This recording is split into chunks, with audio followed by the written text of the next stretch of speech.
Boa tarde, eu sou a aluna Médiane Vaz, do IFPA Campus Abaetetuba. Eu estarei apresentando agora 12 questões de botânica, Botânica 1, que está sendo direcionada pelo professor Jefferson Miranda Costa. Primeira questão. Em 1981, Puri classificou as briófitas em uma só divisão, denominada briofita. Tal divisão estaria dividida em 3 classes: hepaticopsida, que são as hepáticas, antoceratopsida, que são os antóceros, e briopsida, que são os musgos. No entanto, estudos filogenéticos recentes demonstram que o grupo das briófitas é parafilético, sendo constituído por 3 divisões. Cite o nome dessas divisões e de seus respectivos representantes. Divisão marchantiofita, e seus representantes são as hepáticas, que se destacam por não possuir estômatos. Os estômatos eles são estruturas celulares que permitem a troca gasosa entre a folha e o ambiente onde está inserido. A divisão briofita são os musgos e apresentam células especializadas na condução de água, os hidroides, e conduzem substâncias nutritivas, o leptóide. E a divisão antocerofita. Os antóceros apresentam um meristema basal típico que aparece no esporófito entre a cápsula e o pé. E esse meristema basal típico é tecido responsável pelo crescimento vegetativo. Questão 2. As briófitas são diminutas plantas que, em geral, vivem em locais úmidos. Explique que fator determina o pequeno porte das briófitas. As briófitas apresentam pequeno porte, pois em sua estrutura há ausência de vasos condutores, o que impossibilita o transporte de nutrientes a locais mais distantes, o que não permite seu crescimento. Na questão acima, foi citado que ela possui hidroides e leptóide, que funciona como se fosse o xilema e floema, só que de forma... eles não atuam 100% como o xilema e o floema atuam, então, por eles não serem 100% parecidos, não conseguirem transportar a mesma quantidade de água e nutrientes, isso faz com que a planta ela tenha mais dificuldade de crescer, por isso que elas são plantas pequenas. Explique por qual motivo essas plantas ocorrem preferencialmente em locais úmidos. Por questões reprodutivas. Para atingir a osfera, os anterozoides precisam de um meio líquido para o transporte, sendo necessária uma película de água. Em virtude disso, elas vivem em ambientes úmidos. Terceira. As briófitas, assim como todas as embriófitas, apresentam um ciclo de vida do tipo alternância heterofásica de gerações heteromórficas, o que significa que o gametófito é diferente do esporófito na aparência externa. Diferenciem em pelo menos 4 aspectos gametófito e esporófito de briófitas. Fase gametofítica.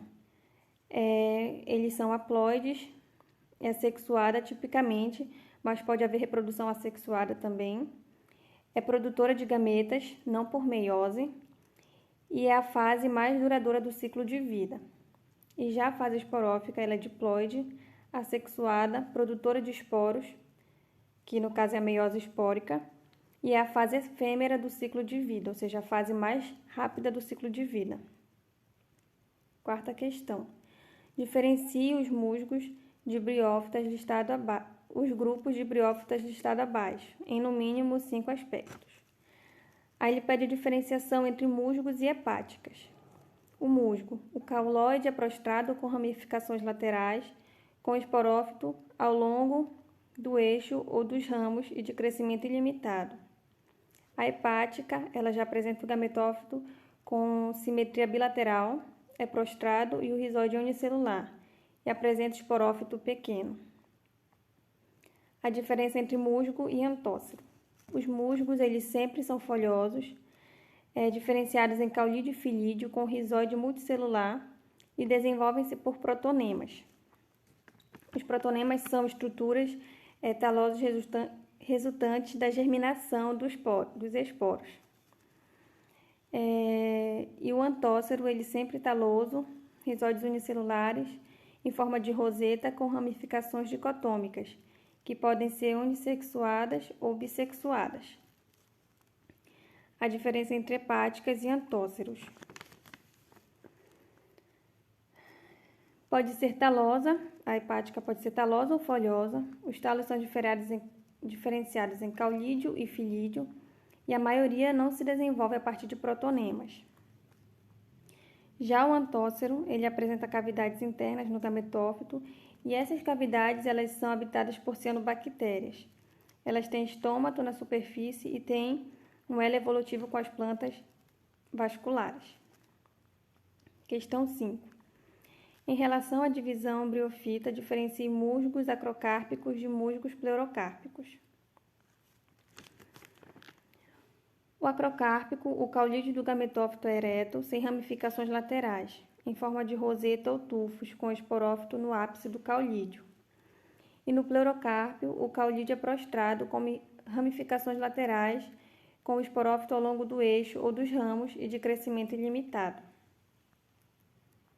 Sexta questão. Em relação à divisão mastantioffita, diferencia hepáticas talosas de hepáticas folhosas. Nas talosas, os gametófitos são achatados e possuem ramificações, assim como dos antóceros.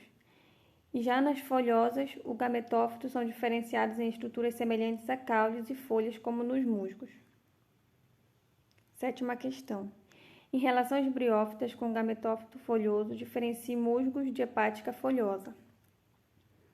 Os musgos apresentam gametófito com os filídeos dispostos de forma radial e rizóides multicelulares.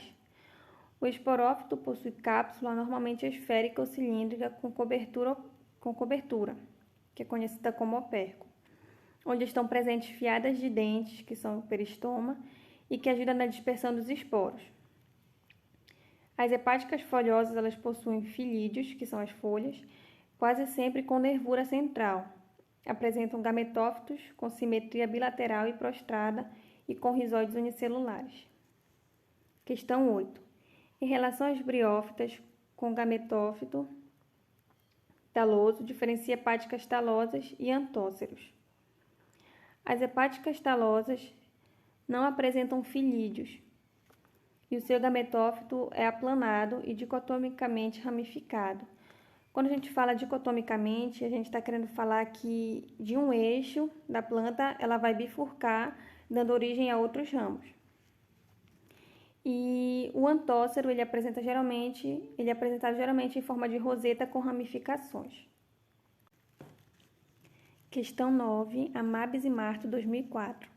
Classifica as seguintes estruturas de acordo com a haploidia de suas células. Então, nessa questão aqui, ele dá o nome de algumas estruturas e pede para dizer se é haploide ou diploide. Vale ressaltar que sempre a parte gametofítica ela vai sempre ser haploide, enquanto a esporofítica ela vai ser diploide. Então, aqui o anterozoide e a calíptra elas vão ser haploides, enquanto o embrião e o zigoto, o pé e a seta, elas vão ser diploides. Elas são diploides justamente porque elas são da fase esporofítica. E já o esporo ou esfera, parede do arquegônio, parede do esporângio, parede do anterídeo e placenta, elas vão ser haploides porque elas são da fase gametofítica. Questão 10. É correto afirmar que na fase gametofítica as briófitas se reproduzem apenas sexuadamente? Justifique. Tipicamente, acontece a reprodução sexuada, mas embora o gametófito apresente a fase dita sexuada no ciclo de vida das embriófitas, o mesmo também pode se reproduzir assexuadamente de duas formas. Uma que é por fragmentação, onde pequenos fragmentos do seu corpo formam um novo gametófito, ou pela liberação de gemas, que acontece quando corpos multicelulares são dispersos pela ação da chuva. Questão de número 11. Represente esquematicamente o ciclo de vida de um musgo, indicando os seguintes elementos: organismos e estruturas e suas respectivas ploidias, N ou 2N, bem como os aspectos de meiose, espórica e fecundação. Então, essa aqui é o mesmo raciocínio do que a questão 9, que ele pede para dizer se as estruturas são haploides ou diploides.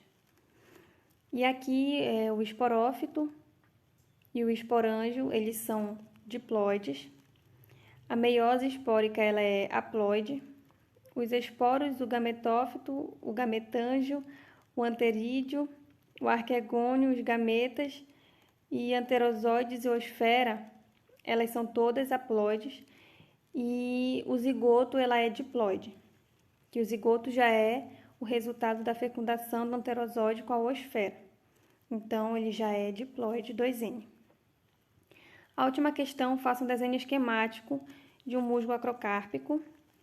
E aqui a gente tem o caulídeo, que é essa parte que está em marrom, o filídeo, que são as folhas, a seta, que liga o caulídeo à cápsula. O musgo pleurocárpico, o musgo pleurocárpico ele já é um pouco mais ramificado, e aqui a gente percebe os rizóides, que seriam a raiz, o caulídeo, o filídeo, a seta, o pé liga, o pé ele liga o final da folha à cápsula, e a gente tem a cápsula e a calíptra, que é essa parte aqui que está mais riscadinha, que é a calíptra, ela é haploide, que ela vai depois, na hora da fecundação, ela vai formar uma cápsula de proteção ao redor do arquegônio. E aqui embaixo nós temos a hepática folhosa e talosa. A hepática folhosa ela é dividida em lobo, que é essa parte maior, essa mais arredondada maior, o lóbulo, que é essa parte laranjado, menorzinha, e o anfigasto. E a hepática talosa, que é a dicotomicamente ramificada, ela tem essa forma e ela apresenta a sua estrutura, o seu gametófito, que é o arquegonióforo, que é o masculino, e o anteridióforo, que é o sistema de reprodução feminino da hepática talosa. E aqui abaixo nós temos o antócero, e essa aqui é a estrutura do antócero. Essa parte aqui, onde está puxada a setinha, é um esporângio maduro, que está abrindo para liberar os esporos para fazer a fecundação.